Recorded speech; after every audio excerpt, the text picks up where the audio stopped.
Hi, everybody, it's Jody Bach, and welcome to the course called Get Real. Because, after all, what's more important in this wacky world we find ourselves right now than to learn a system for getting rid of all the fakeness that seems to surround us? I know it surrounded me for far too long in my life.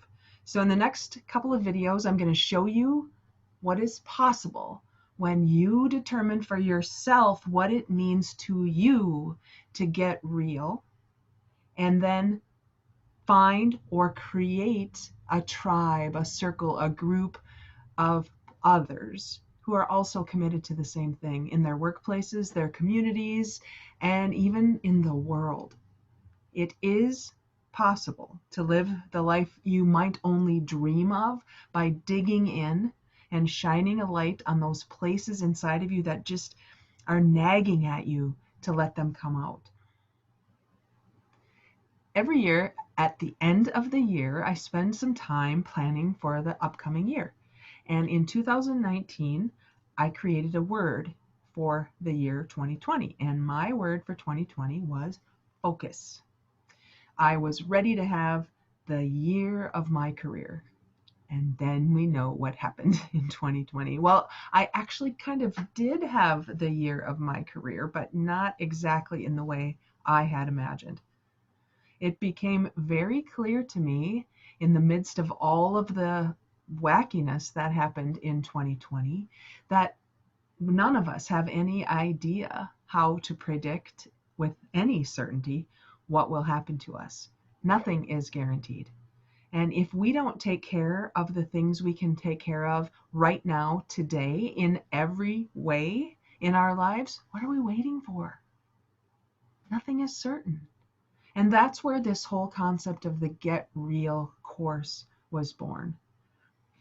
So I'm going to share some ideas with you through these videos that will cause you to maybe stop and examine where in your life you might have been playing small, not being real, not living up to what you know you have to offer the world. And I want to create a safe space for you to examine some of these things because I know how much I have needed that through the course of my career. If I know anything about the world we're living in right now, it's that we just don't know. We don't know what's going to happen outside of ourselves. But if we get really clear and really honest with ourselves, we do have the opportunity to impact the future by who we're being right now. And it's going to mean that we have to start looking inside. We don't know what we can expect from our governments, our businesses, our schools, and even our religious institutions.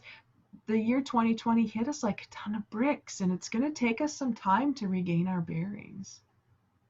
But what if all of this seemingly outrageous stuff that happened in 2020 actually happened for a purpose?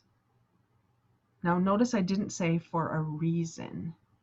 There's a huge distinction between a reason and a purpose. And it was in 2020 that I discovered this distinction. If things happen for a reason, then I have to get all reasonable about them and try to figure out in my logical brain the why of it. What if there's something even bigger and broader? A purpose. A purpose. And that means I don't have to figure it out. I have to trust that there's something, someone greater at play. And that's how I choose to look at my life in this time. So let's get out of our heads and into our hearts and start trusting and living in that space that we know is inside of us. And I'll talk more about that as we go. There is a time and place to think about things for sure. And there's also a time and a place to feel about things. And that's what it means to me to get real. So just consider that distinction, purpose and reason. So if we are to get into this space of purpose, which is bigger than reason, and determine our own definitions of success, That's what can happen when we also get into the space of deciding for ourselves the big questions like, why am I here? What is my life purpose? The possibility is there. And in this course, you'll get to learn some of those things, like what limits you from being all you can be. You'll get to see that there really is a place for you to have a voice for your dreams and your desires, as well as your doubts and fears, because after all, shedding light on those places is the best way that any of us have to work through them. No matter what any of us do, it's the who behind the do that's most important. And when you find your people, the people who are like-minded and like-hearted, you can begin to believe in your abilities much more than you ever could on your own. So one thing that has remained constant in the face of all these uncertainties we felt is that we humans, we do survive and thrive better when we're around others. When we have a tribe, a circle, a team to support us. We are social creatures after all. We're not meant to figure these things out on our own. And so when we find our people, this we, we'll know it. So what do I mean when I talk about we? Who are we? Well, if you're always looking outside yourself for connections and looking at the shininess of people and comparing your insides to their outsides, you're never really going to find this group of people that I call us or we. You have to do the work on yourself first. You'll never know if you resonate with other people until you do the work of discovering who you really are at your core. And when you do that and you spend that time and that effort, it will be effort to discover who you are, warts and all, limiting beliefs and all, by shining light on some of those places, those will be your people. That will be your tribe. They will be the people you want to do life with. And I'm confident you will find some resonance in this course if you are us. So I'm going to tell you a little bit more about that and give you a little bit more history about me. So I have had an interesting year this year. I have learned a lot about myself, even at this late date in my own career. And I'll tell you a little bit more about how I got here. I am an accidental entrepreneur. I never meant to start my own business.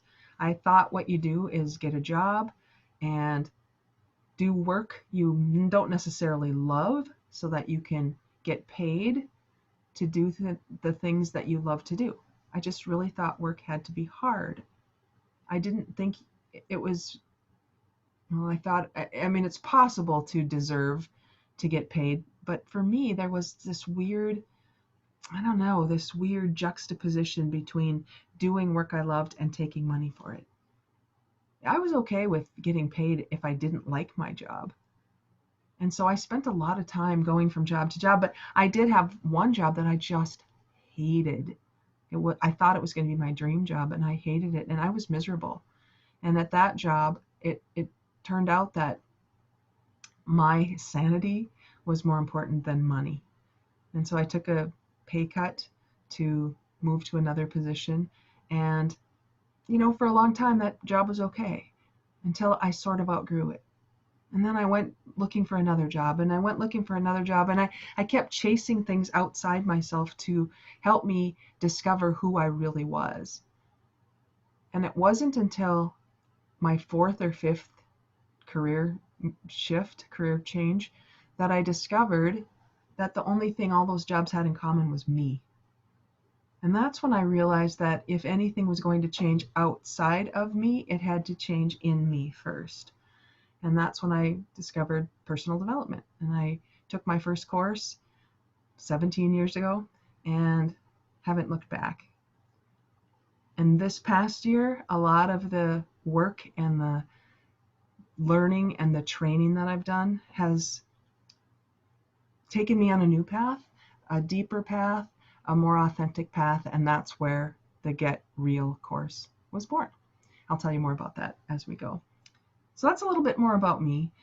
What I know about myself is that if I don't have a group of people or a tribe, a circle where I can work things out in their support, I make up all kinds of stories in my head that aren't even true. And I've done that for a long, long time because I didn't have a space to ask those big questions. When I was in fourth grade, I remember asking my teacher a question. I'm sure it wasn't the first question I'd ask her. And I raised my hand because I'm a rule follower. And I asked her a question. And I remember her leaning into me and saying, "Jody, look it up." Now, what she said was, "Jody, look it up." But what I heard was, "If you have to ask a question, you're not smart." So I got really good at looking things up.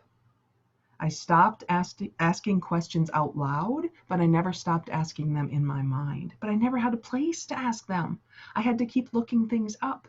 And I got really smart. I mean, you can see all these books that are on my shelf over here because I kept thinking I had to go outside myself and get smart enough so people would accept me. I couldn't find my tribe. I couldn't find people I trusted to work through some of these big questions because my limiting belief said, if you have to ask questions outside your head, you're not smart. I know it sounds so weird when I say it like that now, but these questions were important. And I call these the big questions because I don't think I'm the only one who has thought of some of these questions over the course of my life. And here's an example of what I mean when I call these the big questions. You've probably thought some of these yourself. Do I belong? Do I know what I'm doing? What do they think? Am I right? Am I wrong? That one, what do they think of me? That one really got me tripped up for a long time because I was so concerned about what everybody outside me thought. What do they think of me? And the weird thing about that is they follow you everywhere. There's always a new they. You'll, if you're always looking outside yourself for their approval, it'll shift as the they shifts because one person will think one thing and one person will think another thing. And it's never really you if you're always chasing somebody else. And then the big question in orange there, do I truly love what I'm doing? I just didn't think you could love a job. And now that I'm learning that it is possible to do what you love in the service of people who love what you do, it just opens up everything for me. And that's what I'm learning about myself. I have limited myself because I believed that the way I saw things based on what being 10 years old in fourth grade was the way to see them. So I am creating this course with only 4 simple steps. It's very simple and can be quite profound because very few people do this work. And these 4 simple steps are what REAL stands for. REAL is an acronym for radical, energized, authentic, and learning focused. And so, very simple, not always easy. Let me break this down a little bit more. When I talk about radical, I don't necessarily mean wild, crazy, out there. That's what most people think of when they hear the word radical. What radical really means is getting back to basics, getting back to the root. Think about the word radish, rad, back to the root. And what that means to me when I'm thinking about this course is me, getting back to me and looking inside me for any of the barriers that I've placed to having the information and inspiration around me be put into play. Now, that probably is really radical when you think about it because very few people do it. And so, if you're in that space of feeling like I'm that fish, I need to jump out of that confining space where everybody else is, that's radical. Not many people do that. So, yay you if this resonates with you. The E is energized. And energy is not something you can touch, but you can sure feel it. And energy, if you walk into a room, for example, I bet you'll have a feeling of these are people who I resonate with. I'm drawn to that person. I'm kind of repelled by that person. And unless you recognize that, in yourself and that it's possible to alter and adjust your own energy, you might get stuck in your default. Some people will say, oh, I'm not an outgoing person, I'm an introvert. Or some people will say, I'm an extrovert, and that's why this pandemic has been so hard for me because I'm forced inside. Well, energy can start as low as energy that's like victim energy, which is poor me. I can't do anything about it. And if you have victim energy, it's very low. And if you think you're stuck in that energy, you don't understand the possibilities that exist when you see what you can do, when you can control that energy and adjust it and shift it. So that's energized. The A is authentic. And when we are authentic, we are courageous. We step into our own understanding of ourselves, and we invite others to do the same thing. People don't connect with perceived perfection, and that was my problem my whole life because I thought I had to have everything figured out. Remember, it came very early in my life. And that perceived perfection that I thought I was trying to be connected with other people was doing exactly the opposite. Because people don't connect with perceived perfection, they connect with authenticity and vulnerability. And when we're okay with ourselves, and not even just okay, but when we celebrate ourselves and we're willing to step out and be authentic and ask questions and share parts of our lives with others, it's amazing what will come back. So that's authenticity. And then the L is learning focused. And if you are learning focused, you are always open to possibilities. You're always open to the possibility that there might be something you don't already know. And it's shocking to me how the statistics will say that very few people ever pick up another book or listen to a podcast or watch a news show. That's a bad example right now, but watch a show that's not like a feel good, just a fun show, a documentary, let's say. How few people do that after high school or college? They think their learning's done. And if we're not learning focused, we might find that we get into that fixed mindset, which is kind of like cement. Your mind gets harder as you get older, like cement does. And we want to be really aware of the choices that we make when we decide that we are or aren't learning focused. So that's the REAL acronym that the 4 steps that this program is designed around. So there's madness and misery that has gotten you where you are now, that has you looking at this course, that has you even open to the possibilities that this course might be able to share with you. And so let's talk a little bit about that madness and that misery. And let's relate it to this REAL acronym. So let's talk about radical for a second. It's radical to get back to basics about yourself. And maybe you feel like others have the answers for you. You're looking outside yourself for someone who has a title, someone who has written a bunch of books, or someone who is a self-professed guru to tell you or give you permission for the things that you really do want to do, that you know in your soul. And that's how I used to be. I used to believe that if you had a louder voice or a bigger title or were at a place longer, or I don't know, I could make up all kinds of reasons why I thought somebody else would know better than I what was right for me. And so the madness that creates, or the misery that madness creates, just limits you and can stymie you from doing anything. That's what it did to me. So that's madness around radical. There's madness if we look at energy too. You're overwhelmed, you're frenzied, you're stressed, especially now when there are so many things out of your control. And that energy of feeling frenzied and stressed doesn't leave you a whole lot of room to be present with the people who are most important to you in your life. If you think you need to be something other than what you are, and you think you need to keep up over here and keep this plate spinning and this plate spinning, it's no wonder people are getting sick, not just with this virus that we're talking about, but with other things that stress can cause. So if you're not aware of how much your energy is dispersed when you're trying to do things that are outside yourself, that's no wonder. That's energized. So the madness around authenticity, when we're trying so hard to be something we're not, you don't know who to trust outside yourself, so you turn cynical. And cynical is a deep-seated negative belief. It's like a glass half full, glass half empty, not even half empty. The glass doesn't even have water in it if you get cynical.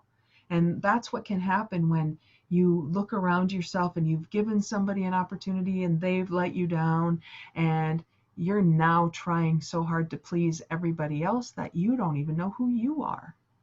I've heard it said that's why people are medicated at their weddings, because they've tried to be one thing with their high school friends, one thing with their college friends, another thing with their work people, another thing with their families, and they go crazy because they just don't even know who they are anymore.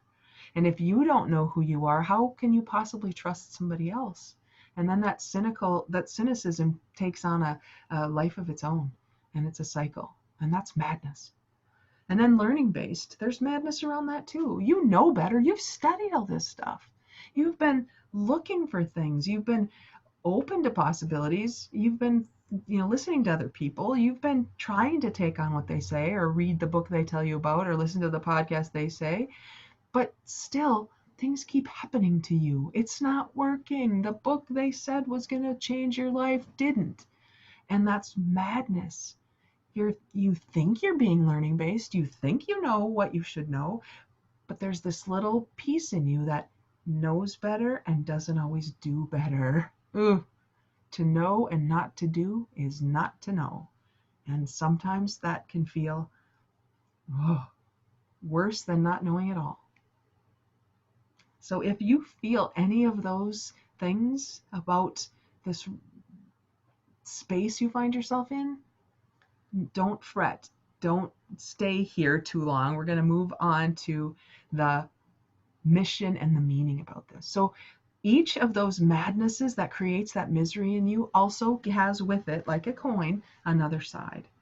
And instead of staying in the madness and misery, let's take a look at the mission and meaning behind those things. So instead of believing that somebody outside yourself has the answer for you, what if you could realize that you are the answer? You are the answer.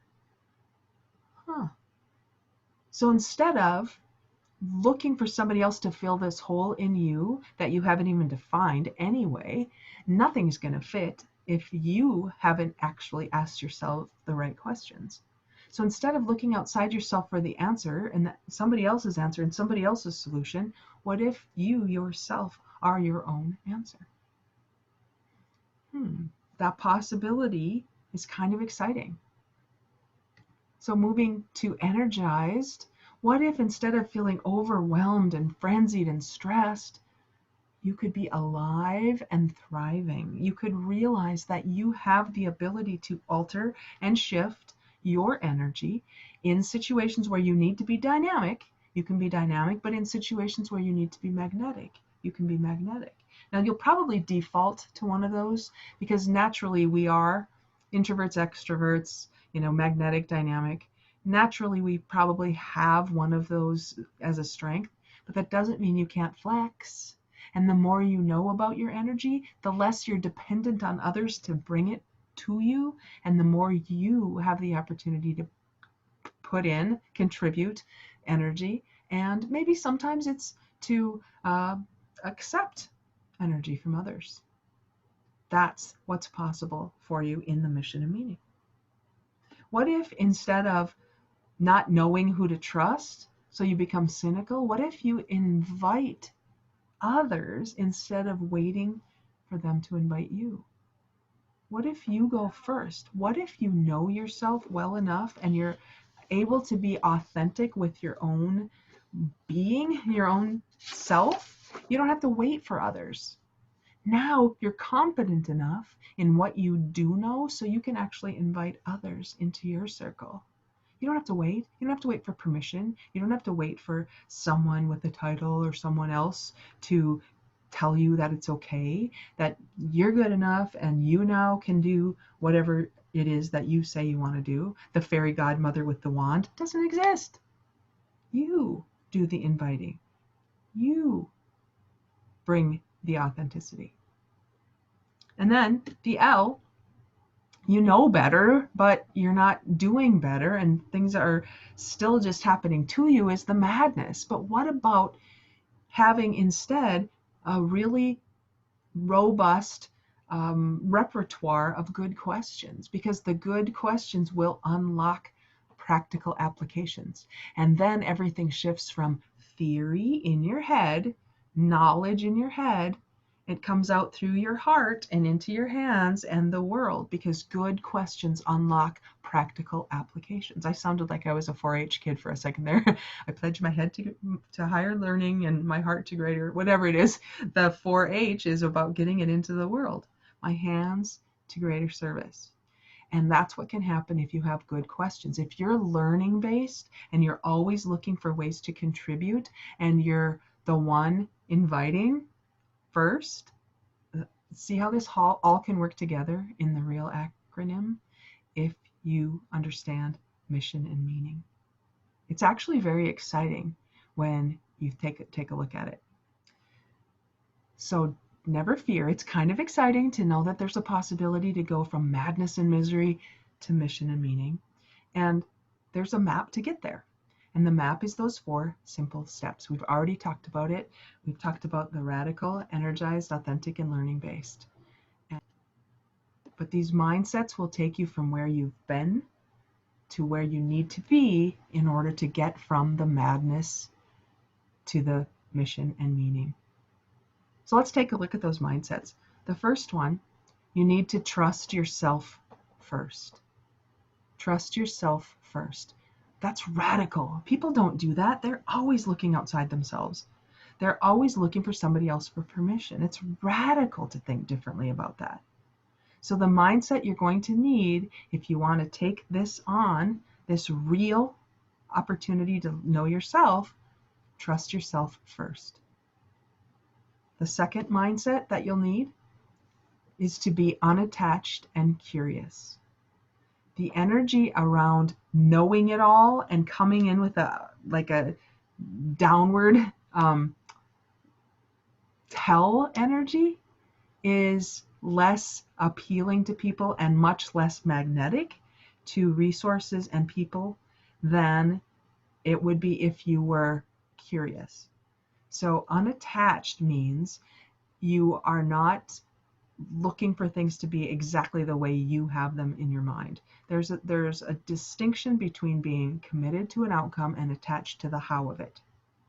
So here's an analogy. If you're driving from, I live in Fargo, North Dakota. If you're driving from Fargo to Texas and you get on a highway on I-29, goes straight south all the way to Texas.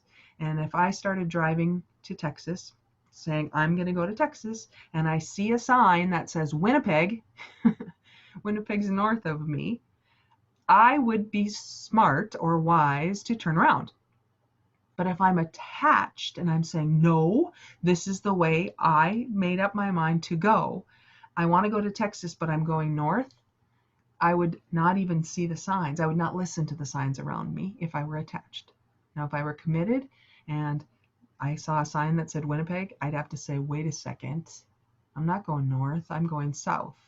I'm willing to turn around.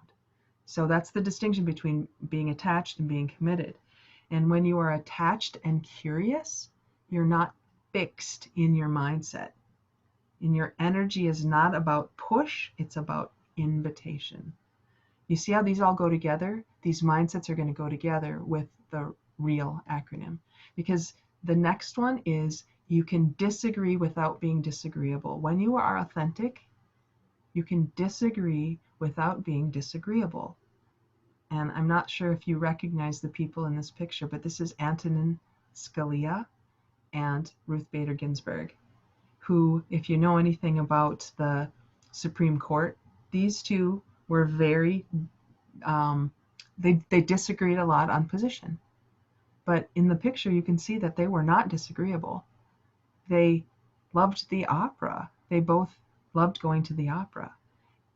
Yet they were so far apart on the way they saw the world. They never disrespected each other. So it is possible to disagree without being disagreeable, and it will be very important that you develop that mindset as you go forward. And then the last one, you are open to what life has to show you.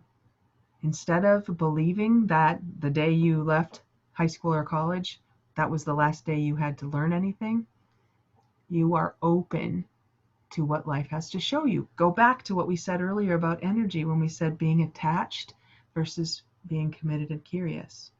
If you're attached, you're not open. And if you have got perfectionistic tendencies, as I do, you might have to open your mind to doing things that you might not be great at. If you're open to learning, you are willing to fail. Well, it's hard to say that word sometimes, isn't it? Ooh, it's hard to fail. You might have to be willing to learn by making mistakes. And if you started your life, as I did early, being a perfectionist, you might find that really difficult. But what I'm learning in the process, by the way, I'm still learning, and what I'm learning in these processes are that the more I can fail at something, not that I go out looking to fail, but when I fail at something, that's when I learn the best lessons. I played basketball in college, and my freshman year, we were 33-3. We won 25 games in a row after Christmas, my freshman year, and won the national championship. And that year, I remember distinctly those 3 losses. Even to this day, years and years and years later, I remember those 3 losses because I learned more about myself as a player. We learned more about ourselves as a team from those 3 losses than we ever did in our victories. Not to say that the national championship wasn't fantastic, because it was, but we lost those 3 games before Christmas. And then we perfected the rest of our mindset and the way we were doing the game. Not perfected isn't the right word, but we mastered it, right? There's no such thing as perfection. And so I'm working really diligently to take that word out of my own vocabulary. And mastery is a much better term for me, or excellence. And I'm open to what life has to show me. And that's the mindset that I want to encourage you to take on as you consider this whole opportunity to get real. Hey everybody, so on to the next section, and we're going to have some methods to help us with these mindsets, because for every mindset, you're going to need to have a method. You'll want to have a method. You'll want to have a way to get from where you've been in the old mindset, which has gotten you to the madness and misery, through to the new mindset, which will lead you to the mission and the meaning. So the first mindset, instead of being stuck in an old way of being, if you trust yourself first, then you actually schedule time for yourself. You put a place on your calendar that is you time, me time. And in that block of time, you treat it as if you would treat a meeting with anybody else of importance, because you are important. Now, I would suggest starting relatively small if this is new for you. So don't block out a whole day every week necessarily, although that's what you want to work toward. But give yourself a block of time. Give yourself a meeting with yourself. And it could be meditation time. It could be going for a walk time. It could be reading time. It could be shopping time. But make sure you put yourself on your schedule, because the more you do this, even if it starts out with little chunks, the more you do it, the better you get at it. And then eventually, maybe you do have a whole day every week. And then you'll recognize that you're more important than you ever gave yourself credit for. And when you do your planning for the year, you schedule me time first before all of your other meetings. So that's really important in order for you to start trusting yourself. The second method, if you are unattached and curious, then here's a little activity for you to help yourself remember that. And it's just a little mantra that if we're attached and judgmental, we would say, what good will it do? We'd say it with that inflection. But here's the trick. Take the time when you think about that, when it occurs to you, what good will it do anyway? To be unattached and curious, you would say, what good will it do? And that gives you a whole different way of thinking about whatever activity you are considering. And so I might even have you think about putting the emphasis on each word of that sentence and going through it. What good will it do? What good will it do? What good will it do? What good will it do? And what good will it do? And you can see how just different inflections in the same words can give you a completely different outcome, different way of thinking of that, different energy around that. And you have the ability to do that. So instead of falling into that old energy, that victim energy, oh, what good will it do? Just shift the inflection. And you'll learn that you have the ability to shift the energy in any situation you find yourself. So that's the second method.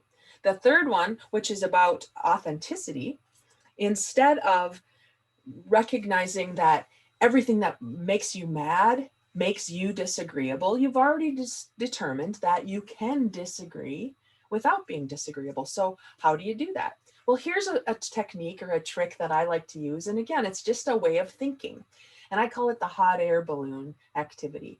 So when you get into a situation where you have to determine for yourself or remember that you're not going to be disagreeable when you disagree, if you notice yourself getting into that space, that old mindset, pretend like you're in a hot air balloon that's tethered off the ground, 100 feet. Maybe that's too much, 50 feet. And it's tethered to the ground, so it's not going to fly away. But you have a different vantage point now, and you can look down on that person that looks like you in the situation you find yourself. And with that different perspective, you can say, how will it serve the situation for me to be disagreeable? And when you see it from a different vantage point, and when you make this a habit and a practice to do this, take yourself out of the situation, it allows you to be more authentic. Even if you disagree, this doesn't mean you have to agree. When you're being authentic, you will say what is for you. And sometimes you disagree with a situation, and that's okay. In fact, that's preferable than faking and believing that you have to believe a certain way. So when you get authentic, then you can say, I don't agree with that, and continue the conversation, because you've had a time out for yourself to go into the hot air balloon, see it from a different perspective. So that's the authenticity. And then the last one is learning focused. And if you're learning focused, you're open to what life has to show you. And one way that you can do this, which is really fun, is to be a tourist in your own hometown. So take a look at your town that you see every day, your community, someplace you go a lot, and see it with new eyes. Take a look at the things that you take for granted as a tourist might. I did this one year at Christmas time in the downtown part of my town, and it was so much fun because I noticed things that I didn't notice when I just walked by them quickly. I don't live in the downtown area of my town. It's not that big a town, but I don't go down there as much as I could. And being from the south side of my town, it did feel really neat to be able to say, wow, that little shop, I had forgotten about it. And the really cool part of that story, when I did this a couple years ago, as soon as I kind of got into the whole Christmas feeling of things, I'm not kidding you, it started snowing. And I looked up and the snow was coming down and they had some trees that were lit. And it was so amazing. It was almost like it was meant to be that I could be a tourist in my own hometown. And what I realized is if I'm closed to the way things just have always been, I'll never have that experience. I'll never even notice when it starts snowing because it'll just be like, oh, it's snowing and it's winter and that's what it does. That's what a fixed mindset or a closed mindset might do. So when you're learning focused, you're always looking around for new ways to see old things. So those are just 4 ideas in the radical, energized, authentic, and learning focused way of seeing the world when you get real. And those will be 4 methods that you can take a look at as you move from where you've been in the old mindsets through the new mindsets and putting those new ones into play. So I hope you enjoyed that. I did. I enjoyed just thinking about that. So thanks for that opportunity.